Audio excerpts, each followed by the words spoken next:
Okay, we're going to now carry on with part 2 of strategies for optimal intraoral digital imaging. Please read these for yourself as well. Read to understand.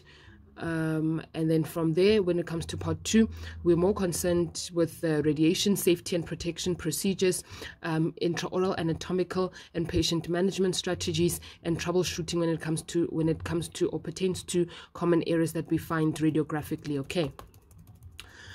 Similar to part 1, I've already taken the liberty to highlight for you guys, but whatever you feel is also important, you can just highlight for yourself. Okay, but we just expect you guys to describe some practices that we perform to ensure patient and clinical radiation safety and protection, any adjustments in techniques necessary to accommodate anatomic gagging discomfort and placement difficulties, as well as identifying common errors that we might encounter when taking X-rays. So as you guys know, like we had mentioned before, our aim when it comes to images, the digital images and X-rays, is to ensure optimal images that are detailed and accurate, but making sure that we use the lowest possible dose of radiation. But making use of digital receptors can present problems for us in terms of patients having anatomical variations, and obviously patient comfort always taking first priority when taking intraoral images. We then have examples of endodontic and pediatric images being examples of situations where we expect and it is demanded of us to provide optimal technical and patient management skills.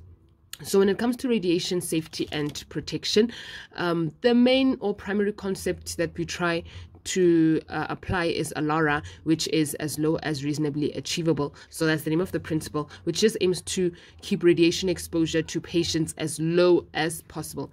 So from there, how do we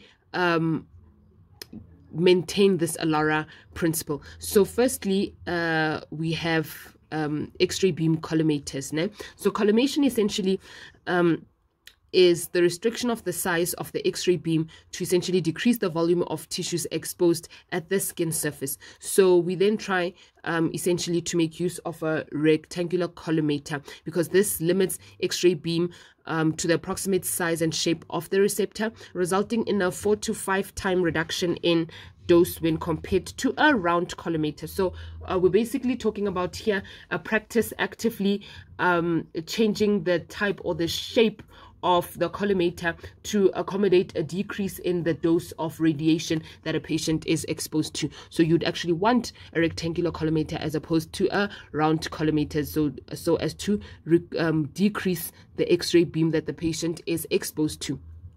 So with rectangular collimators, let's go up. Okay, so we basically use them because digital receptors, such as our solid state detectors, they're more sensitive to radiation than film, and as a result are more susceptible to scatter radiation and digital degradation. So taking that into consideration, rectangular collimators not only reduce scatter radiation, but they reduce the source size, being that our X-ray beam essentially, which improves image sharpness as well as detail. Okay. So there are various methods that can be implemented. There are various methods that can be used to achieve a rectangular collimation. So first of all, that would be actually purchasing a rectangular collimator, and then from there we can then basically make use of receptor instrument rings that have rectangular insets to facilitate the alignment of a rectangular collimator. And then from there we can actually try to adjust the orientation of the rectangular collimator to actually align with either the vertical, horizontal, or vertical and horizontal orientation of our receptor. So this is just an example of a rectangular collimator. Okay, and then this is then our X-ray a ring that actually has a rectangular inset just to accommodate rectangular collimators. So from there we come this way. Okay, so the main disadvantage with rectangular collimators is essentially that they are prone to more cone cut errors on intraoral images as opposed to round collimators. So basically the shape actually tends to have an impact on our intraoral images.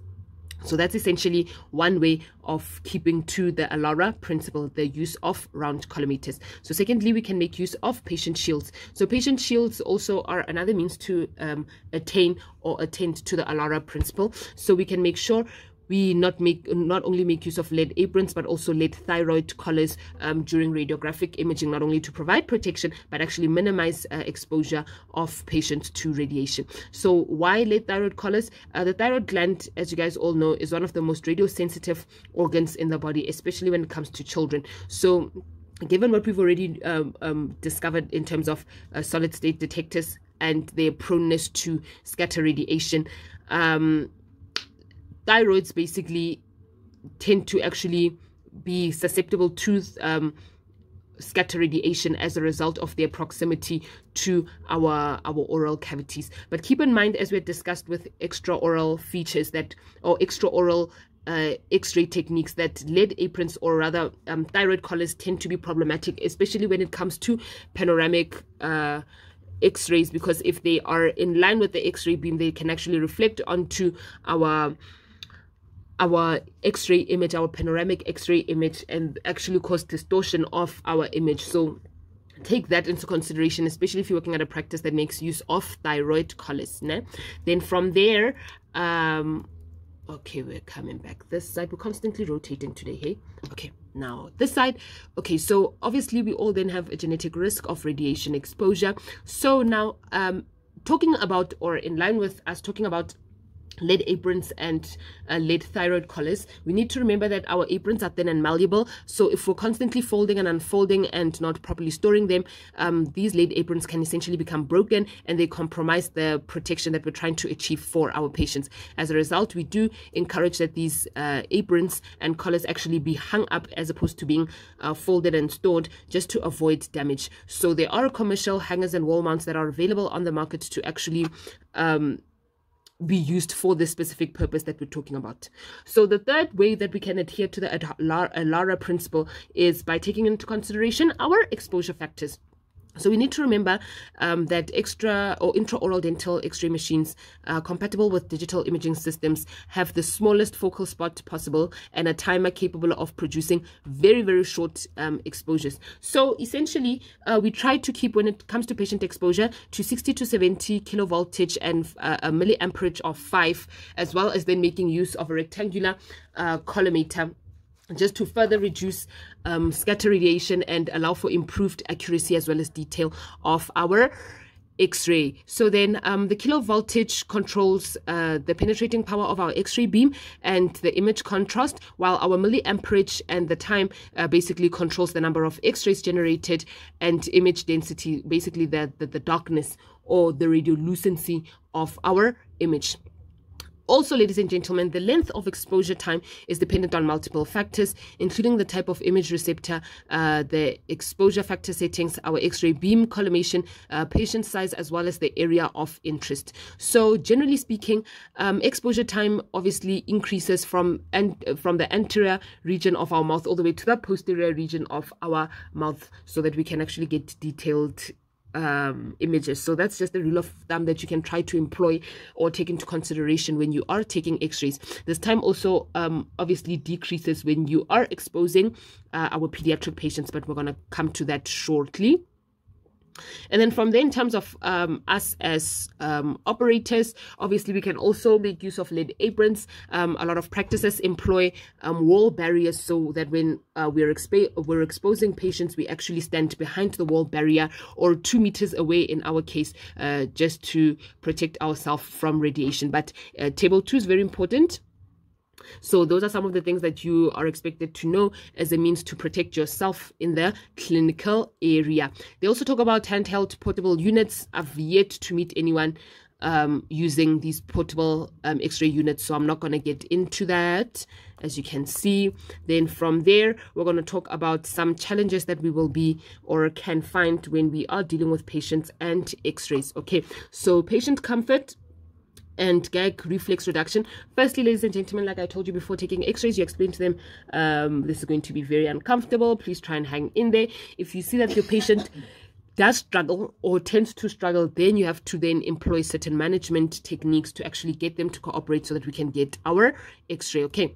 So in terms of the gag reflex, this is most common when it comes to the maxillary molar area. So therefore, we try to place our receptor towards the midline and away from the soft palate as a way to just reduce the tendency for gagging. Okay, and then from there, when you know that you're dealing with a patient with a severe gag reflex, you try to be organized. You preset the exposure time. You pre-align our PID, and then from there, we all become ready to act quickly so that we do not actually cause gagging for the patient unnecessarily. So from there, techniques that you can employ is to encourage the patient to breathe through the nose. You can place salt on the tongue. You can make use of various distraction techniques like lifting one leg in the air, bending toes, humming, making the person sing, telling them to go to their happy place mentally, all sorts of funny techniques just to get them distracted.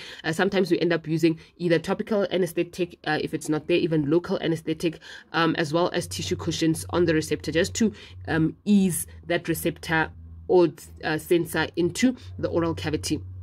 And then from there, okay, we've discussed that. Okay, we can also make use of lightweight bite blocks as well as receptor arms or rings to improve patient comfort. Another option, very, very popular in South Africa, is to actually not use a receptor hold and actually place your finger in the patient's mouth, hold the detector or the sensor, and then have somebody else then exposing the patient outside. Obviously, then both of you will be wearing lead aprons in this particular instance, because some actually find these rings or even receptor holders very, very, very uncomfortable. Then from there, we also tend to ask the patient to actually bite lightly or gently, just hard enough to keep the sensor in place and stable enough to aid comfort and to maintain proper positioning and alignment. So yeah, all in all, ladies and gentlemen, there's a lot of techniques that you can just use to get your patient distracted and comfortable and managed so that we can take our accurate and detailed image. Then from there, we have anatomical considerations. So these are patients that deviate from the norm. You'll find instances of shallow palates, narrow arcs, limited mouth opening, trismus essentially, presence of tori, or even a loss of alveolar bone, especially in edentulous areas. Okay, so in such instances, you'll have to modify the techniques that we've discussed already, being the parallel, bisecting, or even occlusal techniques, so that we can actually get an image that's as close to accurate as possible. So please again go through this table, very important, of the anatomical deviations and some of the adjustments that you may have to do just to accommodate such a patient. And then when it comes to endodontic images, we definitely make use of the parallel technique. We want to take pre-op as well as post-op images, making use of this technique. And then when it comes to endodontic images, we want to actually take an image of not only the tooth but the periapical area with at least 5 millimeters of bone beyond the apex or the apices of the teeth that we are treating endodontically. Okay, so endodontically normally we take about 5 x-rays per tooth. So yeah, it tends to get quite messy, but we must see that periapical area. It is unacceptable to take an x-ray that does not have a periapical area when it comes to endodontic treatments.